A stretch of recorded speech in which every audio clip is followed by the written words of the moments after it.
नमस्कार, मैं doctor सुधेंदु Shekhar, cancer रोग विशेषज्ञ वाराणसी। आज हम लोग कीमोथेरेपी के बारे में बात करेंगे। कीमोथेरेपी वो इंजेक्शंस और वो दवाइयां हैं जो कैंसर के सेल्स को मारती हैं, कैंसर के खिलाफ काम करती हैं। ये दवाइयां जब हमारे शरीर में जाती हैं तो स्पेसिफिकली कैंसर के सेल्स को ही टारगेट करती हैं और उनसे कैंसर सेल्स को मारती हैं, जिससे कि शरीर में कैंसर का बर्डन कम होता है, कैंसर धीरे धीरे कम होता जाता है। कुछ एक कैंसर की बीमारियां ऐसी हैं जो कि सिर्फ कीमोथेरेपी के माध्यम से ही ठीक हो सकती हैं, जैसे कि लिम्फोमा, ल्यूकीमिया, कुछ खास तरह के सेमिनोमास।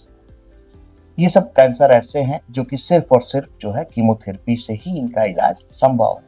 मल्टीपल माइलोमा भी एक ऐसी बीमारी है जिसका इलाज जो है कैंसर कीमोथेरेपी के द्वारा संभव है। बाकी अन्य सभी प्रकार के या अधिकांश प्रकार के कैंसर्स में कीमोथेरेपी का प्रयोग, कीमोथेरेपी के इंजेक्शंस का प्रयोग जो है अन्य विधाओं के साथ में प्रयुक्त होता है।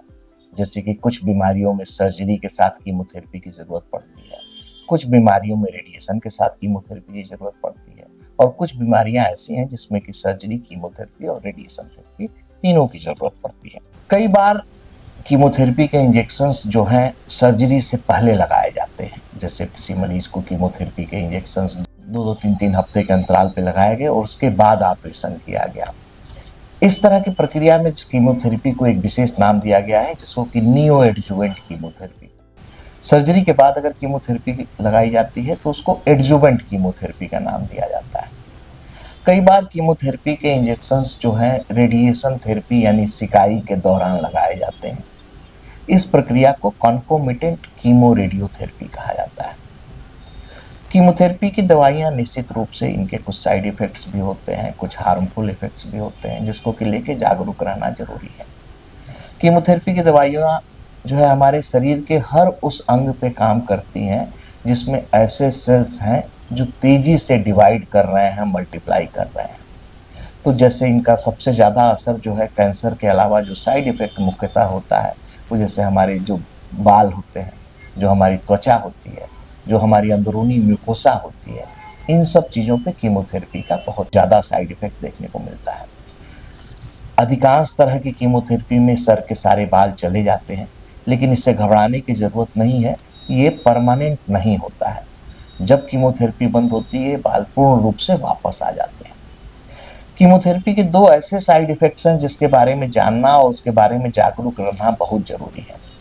कीमोथेरेपी लगाने के बाद अगर 10 दिनों के अंदर मरीज को बुखार आता है तो उसे तत्काल वो दवाइयाँ शुरू करनी चाहिए जो कि उनके डॉक्टर्स प्रिस्क्राइब किए होते हैं बुखार आने की स्थिति के लिए, और साथ ही अपने डॉक्टर्स के साथ तुरंत संपर्क करना चाहिए।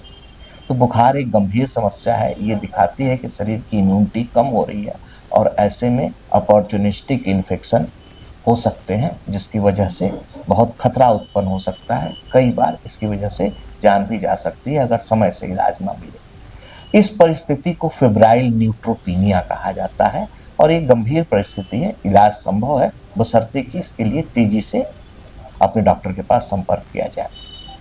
दूसरी जो समस्या या हार्मफुल इफेक्ट कीमोथेरेपी के दौरान जो देखी जाती है वो है लूज मोशंस यानी दस्त लगना। मरीज को अगर जो है कीमोथेरेपी लगाने के बाद हफ्ते या 10 दिन के अंदर कई बार लैट्रिन जाना पड़ रहा है, लूज मोशन, डायरिया जैसी स्थिति आ रही है, तो वैसे में भी मरीज के पास ऑलरेडी कुछ दवाइयाँ प्रोवाइड की रहती हैं जिसको तत्काल शुरू करना होता है और तुरंत अपने डॉक्टर को संपर्क करना है। तो बुखार आना और लूज मोशन होना ये दो एक गंभीर साइड इफेक्ट हैं जिसके प्रति जागरूकता जरूरी है कि अगर किसी मरीज को कीमोथेरेपी लग रहा है और ये दो समस्याएं आती हैं तो उसे तत्काल अपने डॉक्टर्स को संपर्क